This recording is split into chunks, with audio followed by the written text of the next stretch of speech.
आज मुंबईमध्ये राष्ट्रीय ओबीसी महासंघानं जे आंदोलन केलं होतं त्या संदर्भातली फलश्रुतीची बैठक होती आहे. केव्हा जे.आर निघणार या सगळ्या संदर्भातली चर्चा जी आहे ती आजच्या बैठकीत होणार आहे. या सगळ्या संदर्भात बोलण्यासाठी आपल्यासोबत राष्ट्रीय ओबीसी महासंघाचे राष्ट्रीय अध्यक्ष बबनराव तायवाडे सर आहे. आपण त्यांच्याकडून जाणून घेऊ. सर, आज बैठक होती आहे, खरं तर केव्हा जे.आर मिळणार या अनुषंगाने ती बैठक असणार? हो, बरोबर आहे. त्याच दिवशी जेव्हा माननीय मंत्री महोदय डॉक्टर परिणय फुके हे शिष्टमंडळाला घेऊन आमच्या उपोषणस्थळी आले होते, आपल्या सर्वांच्या समक्ष त्यांनी सांगितलं होतं की या 14पैकी 12 मागण्या आमच्या स्तरावरच्या आहे, आम्ही त्या मान्य करू, पण याचे शासन निर्णय आम्ही तुम्हाला पुढील 1 महिन्याच्या आत कोणत्या कोणत्या तारखेला देऊ याची रूपरेषा ठरविण्याकरता येत्या मंगळवारी आम्ही बैठकीचं आयोजन करू. त्याच दिवशी त्यांनी आम्हाला या बैठकीचं निमंत्रण दिलं होतं, पण आम्ही त्या ओरल निमंत्रणावरती नाही तर आम्हाला लेखी निमंत्रण मिळालेलं आहे. आणि लेखी निमंत्रण मिळाल्यामुळे आज दुपारी 4:30 वाजता सह्याद्री अतिथीगृह मलबार हिल या ठिकाणी माननीय मंत्री अतुल सावे, परिणय फुके, सर्व संबंधित विभागाचे सचिव आणि आमचं 25 लोकांचं प्रतिनिधी मंडळ यांच्या समक्ष चर्चा होऊन पुढील रूपरेषा ठरविण्यात येणार आहे. आज होणाऱ्या बैठकीवर कुठेतरी आरोप केले जात आहे की प्रो भाजपची संघटना असलेल्यांनाच फक्त बैठकीला बोलावलं जात आहे, अनेक ओबीसीचे नेते आहेत त्या संघटनांना बोलावलं. अरे बाबा, हे बघा, हा राष्ट्रीय ओबीसी महासंघ 2016ला स्थापन झाला. त्याच दिवशीपासून आमची भूमिका आजपर्यंत स्पष्ट आहे की राष्ट्रीय ओबीसी महासंघ एक NGO आहे, हा कोणत्याही पक्षाच्या खुट्याला बांधलेला नाही. आम्ही आतापर्यंत 10 अधिवेशनं घेतलेले आहे. 10ही अधिवेशनामध्ये लोकांनी बघितलं आहे, आमच्या विचारपीठावर काँग्रेसची लोक येतात, भाजपची लोक येतात, शिवसेनेची लोक येतात, राष्ट्रवादीची लोक येतात. आम्ही सर्वच लोकांना, जे जे सत्तेमध्ये आहे आणि विरोधामध्ये आहे त्या सर्वच लोकांना आम्ही निमंत्रित करत असतो आणि त्यांच्या समक्ष, सर्वांच्या समक्ष आम्ही आमच्या समाजाच्या मागण्या मांडत असतो. आणि ही भूमिका आम्ही घेतल्यामुळे सभागृहामध्ये सर्वच पक्षाच्या लोकांच्या सहकार्यांनी आतापर्यंत आम्ही ओबीसी समाजाचे विद्यार्थी, युवक आणि जनमानसाच्या कल्याणाकरता 58 शासन निर्णय काढू शकलो. कोणत्या संघटनेने काढले हे सांगावं. जे संविधानिक पदावर, मुख्यमंत्री पदावर जो कोणी व्यक्ती बसली असेल त्यांच्याशी चर्चा करूनच आम्हाला समाजाचे प्रश्न सोडवा. कोणतीही संघटना असो, काय इथे पक्षीय मतभेद नाही. पक्षाचं काम पक्षाच्या ठिकाणी, संघटनेचं काम संघटनेच्या ठिकाणी. आणि त्याच्यामुळं माझ्यावरती जर असं कोणी आरोप लावत असेल, मला त्याचं काही नवल वाटत नाही. हे असे आरोप याच्यापूर्वी अनेकदा झालेले आहे. जेव्हा जेव्हा आमच्या अधिवेशनाला तेव्हाचे मुख्यमंत्री देवेंद्र फडणवीस मुंबईला आले होते, तेव्हाही अशा प्रकारचे आरोप झाले होते. त्यानंतर आमच्या दिल्लीच्या अधिवेशनाला ते आले होते, तेव्हाही असेच आरोप झाले होते. आता आमच्या गोव्याच्या अधिवेशनाला आले.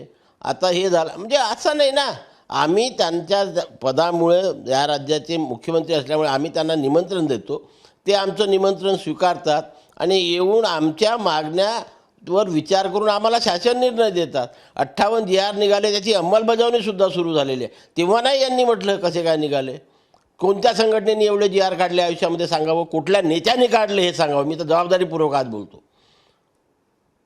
हे राष्ट्रीय ओबीसी महासंघाचं यश आहे की ज्याने 58 जे.आर काढून या ओबीसी समाजातल्या विद्यार्थी, युवक आणि सामान्य माणसाला मागील 75 वर्षामध्ये जे नाही मिळालं ते मिळवून दिलेलं आहे. आणि म्हणून आम्ही अभ्यासाअंती बोलत असतो. अभ्यासाअंती संविधानाच्या चौकटीत काय बसते, न्यायालयाच्या चौकटीत काय बसते, ती मागणी आम्ही सरकारकडे करतो. त्याचा आग्रह असतो, डोके दाखवतो. म्हणून आमच्या मागण्या पूर्ण होतात, कारण ते संविधानाच्या चौकटीत बसणाऱ्या असतात, न्यायालयाच्या चौकटीत बसणाऱ्या असतात. आणि म्हणून हे अभ्यासपूर्ण आम्ही मांडत असल्यामुळे मागच्या वेळेससुद्धा जेव्हा आंदोलन झालं होतं आणि आंदोलनकर्ते सांगत होते की 58 लाख नोंदी सापडल्या, 58 लाख नोंदी सापडल्या, 58 लाख नोंदीमुळे 2 कोटी मराठी कुणबी झाले आणि ओबीसीचं आरक्षण संपलं.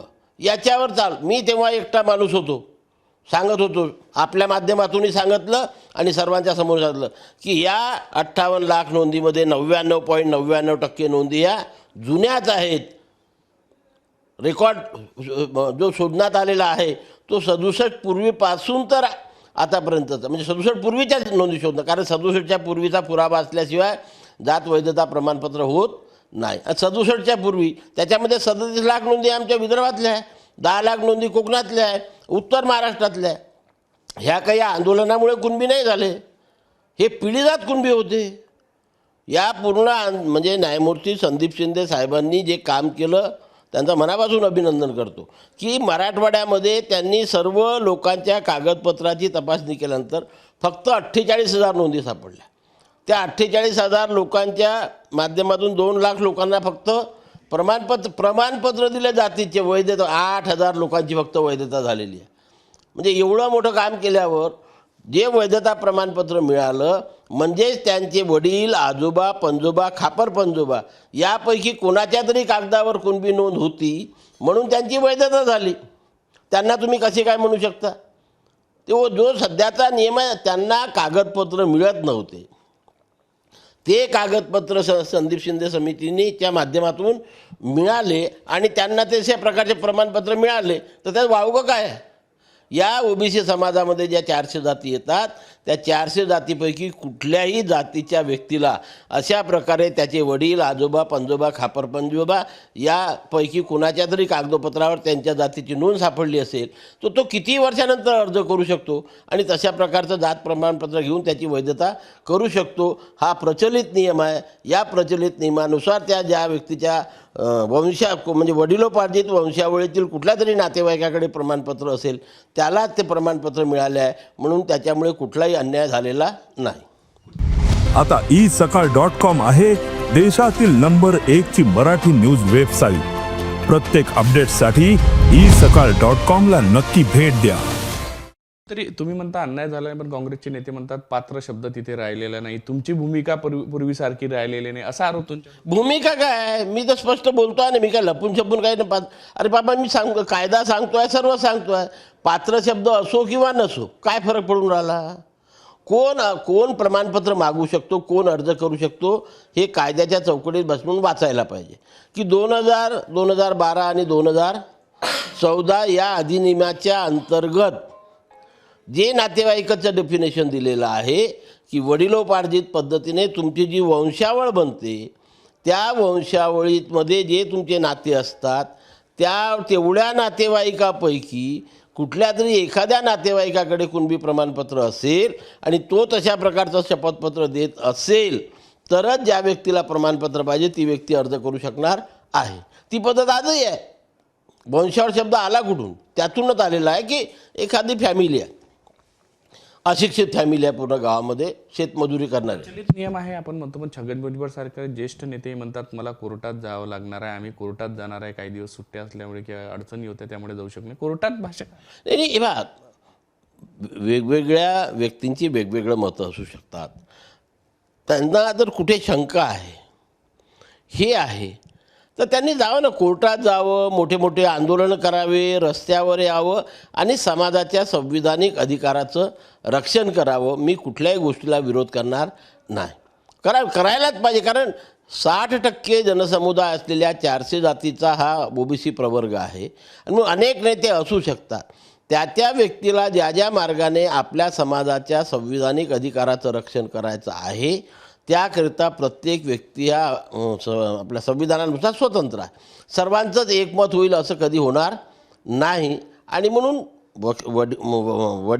वकिलांसोबत बसून कुठल्या सेंटेन्समुळे समाजावरती अन्याय होतो हे त्यांनी प्रूव्ह करावं आणि कोर्टात जावं ना. ते जातील कोर्ट, आम्ही त्यांच्यासोबत राहू, असं होणार नाही. त्यांनी मोर्चे काढले, पण जर समाजावर खरंच अन्याय होत असेल तर त्या मताशी आम्ही सहमत झालो तर. कुठेतरी दिशाभूल होत आहे समाजाचे. मोठे नेते असताना काल काँग्रेसच्या नेतृत्वात ही बैठक पार पडली. 50 लाख लोक घेऊन मुंबईत जाणार ओबीसीचे, अशा पद्धतीचं भूमिका घेत आहे. तिकडे लक्ष्मण हाके भूमिका घेत आहे, छगन भुजबळ साहेब भूमिका घेत आहे. समाजाची दिशाभूल होत आहे की नेमकं समजण्यात चूक? म्हणून मी वारंवार जे म्हणतो की ज्या व्यक्ती एवढ्या मोठ्या 60% ओबीसी समाजाचं नेतृत्व करतात, अनेक नेते असू शकतात, मी वारंवार बोललेलं आहे, त्या नेत्यांनी काळजी घेऊन खरंच समाजावरती अन्याय होत असेल. मी तुम्हाला आता उदाहरण दिलं नाही की 58 लाख नोंदीचं, तेव्हाही मला खूप टोल केलं होतं, मूर्खामध्ये काढलं होतं मला. पण मी माझी भूमिका नाही बदलवली, कारण मी अभ्यासाअंती बोलत होतो. आतासुद्धा मी जे बोलतो आहे ते, म्हणून कोणी व्यक्ती असो, जो व्यक्ती स्वतःला समाजाचा नेता म्हणतो, त्यांनी पूर्ण कायद्याचा अभ्यास करून जर समाजाचं खरंच नुकसान होत असेल, समाजावरती अन्याय होत असेल, तर त्यांनी रस्त्यावर यावं, न्यायालयात जावं, मार्ग मोकळे आहे. मी काय कुणाला हे म्हणत नाही काय. पण मी जो अभ्यास केला त्या अभ्यासानुसार नंबर 1 लक्षात ठेवा, सरसकट शब्द 2 वर्षापासून आपण ऐकत आहात. ज्या सरसकट शब्दाला मी पहिला माणूस आहे आमची संघटना की ज्यांनी कडाडून विरोध केला, 2 वर्ष आधी पण केला आणि आता पण केला. तो सरसकट शब्द शेवटी आंदोलनकर्त्यांनीच मागे घेतला. मग काय राहिलं? मग राहिलं दुसरं. तर हे जे GR काढलेल्या 2 तारखेला त्याचं पूर्ण सविस्तर वाचन करून त्याचे जे संदर्भ दिलेले आहेत त्या संदर्भाशी जोडून वाचन केल्यावर मी या निष्कर्षावरती आलेलो आहो, आमचे पदाधिकारी सर्व या निष्कर्षावरती आलेले आहे की OBC जे समाजाच्या आरक्षणाला कुठेही धक्का लागलेला नाही आणि त्या मतावर मी ठाम आहे. कुठेतरी मनोज जरांगे म्हणतात 17 सप्टेंबरपासून प्रमाणपत्र वाटप झाले पाहिजे, नाही तर नेत्यांना गावबंदी करू, अशा पद्धतीची पुन्हा एकदा पाहिजे. आता ती भूमिका कोणती भूमिका घ्यायची तो त्यांचा प्रश्न आहे. आपण बघतो आहे आता हे 2-3 वर्ष झाले हे आंदोलन सुरू आहे. प्रत्येक वेळेचे नवीन भूमिका घेत असतात काय. आता या GRनुसार जे पात्र व्यक्ती किंवा जे असतील त्यांना प्रमाणपत्र सरकार देणारच आहे का, त्याच्यापासून त्यांना कोणी वंचित ठेवू शकत नाही. पण जे या नियमात बसत नाही त्यांना जर ते प्रमाणपत्राची मागणी करत असतील तर ते कसे काय मिळणार? ते मिळू शकत नाही त्यांनी किती म्हटलं तरी. त्यांना जे अपेक्षित आहे तसा उल्लेख या शासन निर्णयामध्ये कुठेही नाही. आणि त्याच्यामुळे ज्या लोकांच्या वडिलोपार्जित वंशावळीतील नातेसंबंधाकडे एखाद्याकडे तरी जातीचं प्रमाणपत्र राहील तोच अर्ज करू शकणार आहे, जी सध्याची प्रचलित पद्धत आहे. आणि त्या नियमानुसार कास्ट सर्टिफिकेट मिळणार असल्यामुळे या OBC समाजावर कुठल्याही म्हणजे आरक्षणाला धक्का लागलेला नाही. नक्कीच कुठेतरी OBC समाजाला कुठलाही धक्का जो आहे तो या GRमुळे लागलेला नाही. त्यामुळे मी माझ्या भूमिकेवर ठाम आहे असं राष्ट्रीय OBC महासंघाचे राष्ट्रीय अध्यक्ष बबनराव तायवाडे सांगतायत. जसं त्यांना जर वाटत असेल का OBCचं नुकसान झालंय तर त्यांनी कोर्टात जावं, रस्त्यावर उतरावं. जर आम्हाला ती भूमिका पटली तर आम्ही त्यांच्यासोबत सुद्धा राहू. मात्र आजच्या घडीला तरी जो GR काढण्यात आलाय त्यामुळे OBCचं नुकसान नाही. त्यामुळे मी माझ्या भूमिकेवर ठाम असल्याचा दावा जो आहे तो बबनराव तायवाडे सरांनी साम टीव्हीशी बोलताना केलाय. व्हिडिओ जर्नलिस्ट सौरभ बोलेसा, पराग डोबळे, साम टीव्ही न्यूज, नागपूर. देश विदेशातील प्रत्येक घडामोडींचे लाईव्ह अपडेट मिळवण्यासाठी आता साम टीव्हीच्या सर्व सोशल मीडिया प्लॅटफॉर्मला लाईक, फॉलो आणि सबस्क्राईब करा. तसंच सर्व नोटिफिकेशनसाठी बेल आयकॉन प्रेस करायला विसरू नका.